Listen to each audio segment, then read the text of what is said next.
digamos que no puede haber un proyecto democrático sin un respaldo a los acuerdos ya firmados entre el Estado y las FARC.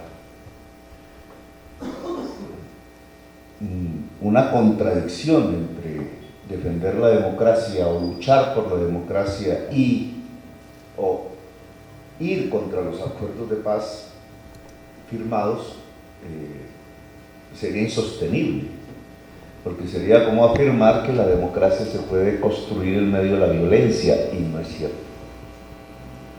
Todas las transformaciones sociales que se quieran hacer en las épocas contemporáneas implican un contexto que es el escenario democrático, la posibilidad que en democracia las fuerzas de la sociedad se puedan organizar, poner sus conflictos, sus proyectos en la discusión pública sin matarse entre sí, y de acuerdo a determinadas correlaciones de fuerza ir transformando el país en el sentido que esas mayorías sociales quieran, y en la profundidad que esas mayorías sociales quieran. La democracia implica paz. La guerra no construye democracia. Así algunos proyectos políticos armados lo hayan creído, nosotros nos llamábamos la democracia en armas. Lo cierto es que la guerra es para estructuras jerarquizadas, para la orden de mando, para la disciplina militar. Los intentos anarquistas de desarrollar una guerra fracasaron en España y sus promotores fueron fusilados, entre otros, por el estalinismo de aquella época, con el respeto de quienes defienden esas ideas. Lo cierto es que en guerra no se construye democracia, se construyen autoritarismos de cualquier signo ideológico, y la posibilidad democrática entonces nace en la paz. Y yo creo que Colombia tuvo una experiencia reciente enorme, digamos, aún sin una paz consolidada, pero ya en el ambiente de la esperanza de la paz que tenían millones de colombianos el año pasado, fue que sobrevino el enorme avance de la Colombia humana desde el punto de vista electoral, los resultados de las elecciones presidenciales. Esos 8 millones de votos en un contexto de violencia aguda nunca hubieran estado en las urnas. Hubieran estado más, muchísimos más, los votos de los proyectos políticos no democráticos en Colombia. Eso implica entonces que los que queremos desarrollar un proyecto democrático para Colombia en el presente debamos defender los acuerdos firmados entre la FARC y el Estado. Y en esa medida, este tipo de agenciamiento, de coordinaciones para la acción son importantes, y por eso estoy aquí. Ahora bien, pues, obviamente ya el análisis, lo que pasó, el plebiscito, la debilidad en que dejó el acuerdo de paz, el plebiscito, pero también las fuerzas que lo firmaron, etcétera, digamos, las afugias que estamos viviendo hoy. Aquí me acaba Victoria de presentar un Twitter donde anuncian que ya la registraduría entrega los formularios para recoger firmas para derogar la JEP. ¿Y las cortes? Las cortes también. Bueno, pues esa sí sería la autorización de la registraduría para que por referendo popular se acabe la Constitución y el Estado de Derecho. Pero en esa estamos, esa es la realidad y creo que tiende a empeorar además, para no ser pesimista. Busca derogar la JEP y revocar las altas cortes. Claro que, digamos, el plebiscito fue un enorme error del gobierno anterior, con el que nos separan varias distancias ideológicas y políticas.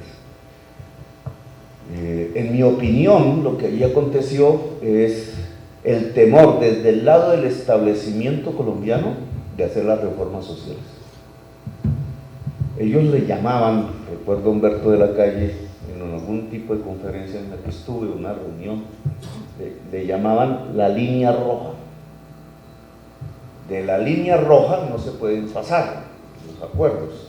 Y esa línea roja era un mensaje del presidente Santos tranquilizador para su establecimiento, para el establecimiento, o intentaba ser tranquilizador para el establecimiento colombiano, que en ciertamente lo que concebía esa línea roja, en mi opinión, era que la negociación con la FARC no podía pasar a las grandes reformas sociales y políticas que necesitaba Colombia para construir una democracia.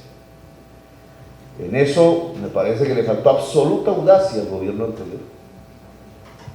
Y se manifestó ya en el modus operandi para defender los acuerdos firmados.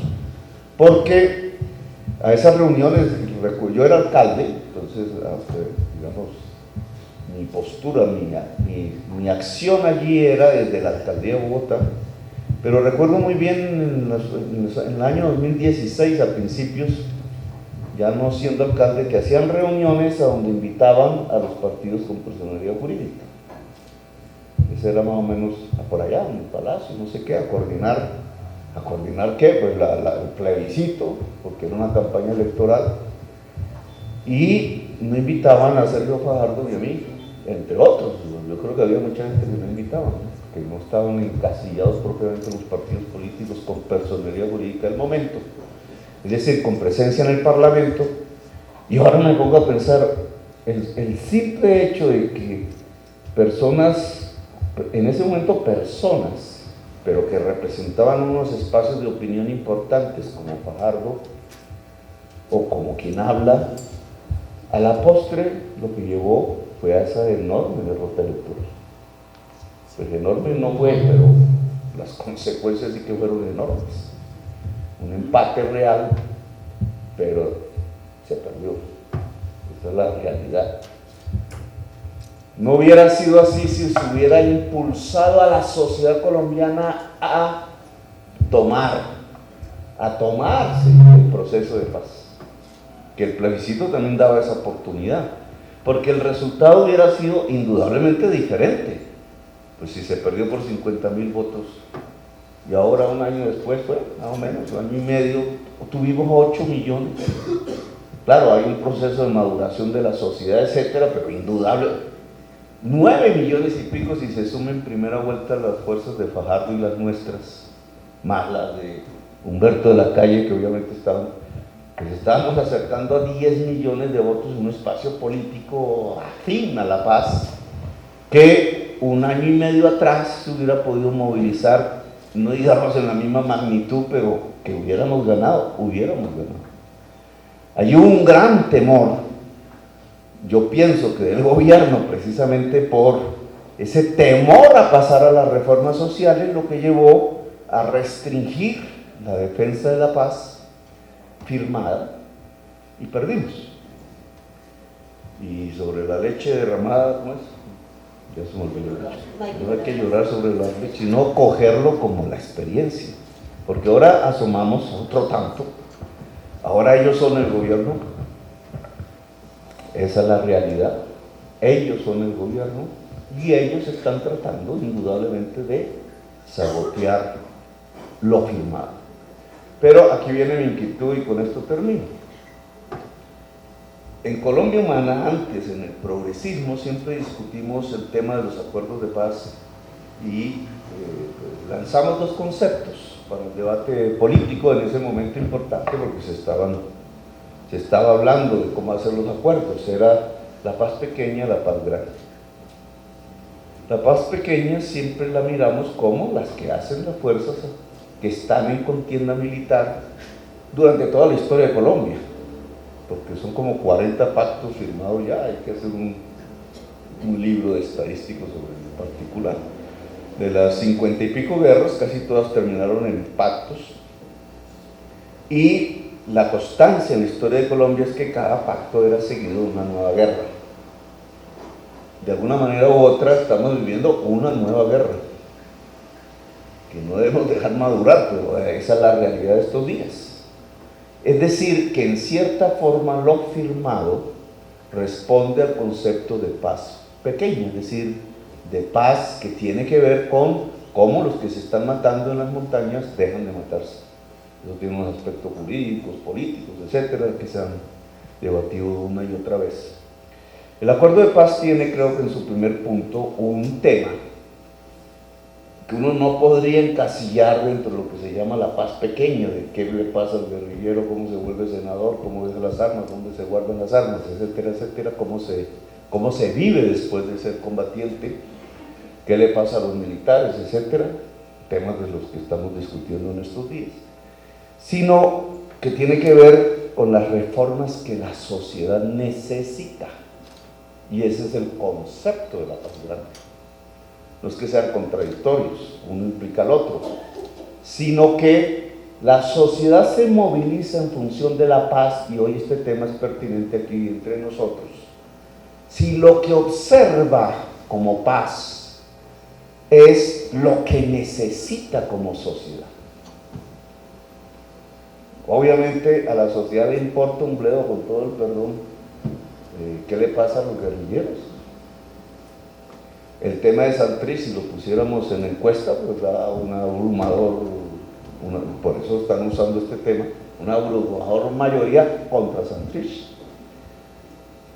La sociedad colombiana les fue fácil, digamos, en el plebiscito, entonces no que al taxista le van a quitar el taxi para pagarle a los guerrilleros, al pensionado, o sea, todos esos cuentos que escuchamos.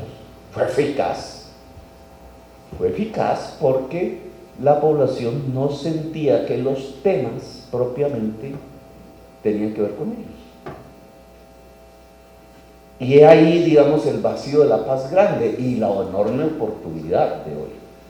Porque si la paz grande tiene que ver con las reformas que necesita la sociedad, y el primer punto del que hablaba del acuerdo es el de la reforma agraria, siempre y cuando las 3 millones de hectáreas de las que se habla ahí no sean de la zona de colonización que llamamos nosotros, sino que sean al interior de la frontera agraria real de Colombia.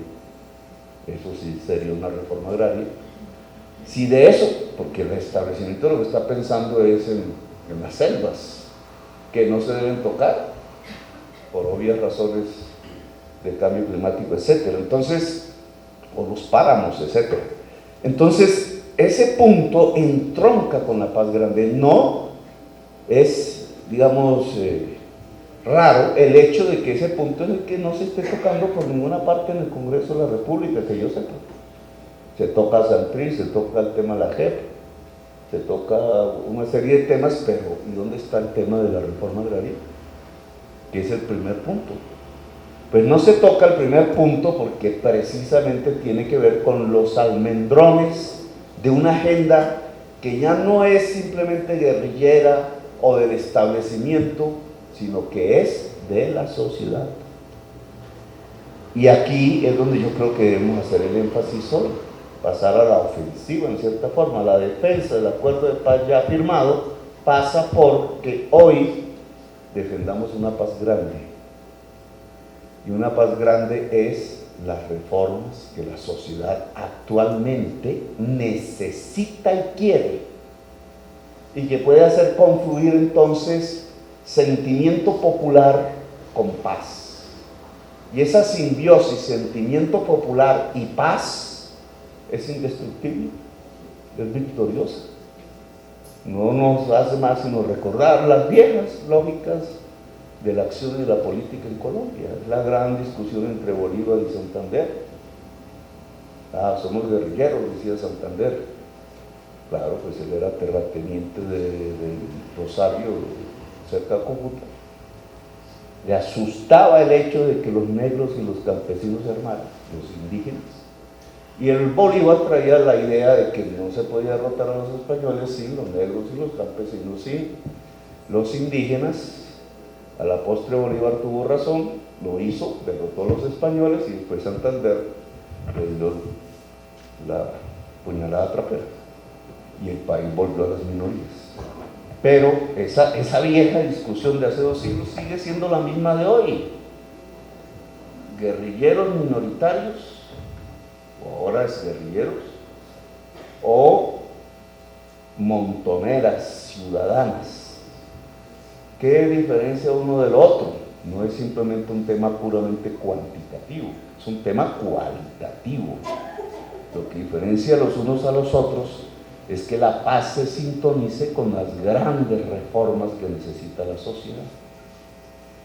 Es decir, un poco que saltemos de la trampa en los que nos ponen los enemigos de la paz, pues coger un guerrillero preso, ensañarse con él, matarlo, como sucedió en otros, meternos en la discusión y abandonar la gran discusión de las reformas sociales, que ellos saben que al juntarse con el tema de la paz los vuelve a ellos minoritarios y nos vuelve a nosotros quizás mayoritarios. Y si somos mayorías, seremos poder, seremos gobierno. ¿Qué pasará con Colombia en ese momento? Pues ya veremos qué sucede. Pero esa es mi invitación, a que no sea simplemente una defensa ultranza de lo ya firmado, sino que saltemos precisamente para defender lo ya firmado hacia un concepto de paz mucho más amplio que lo firmado.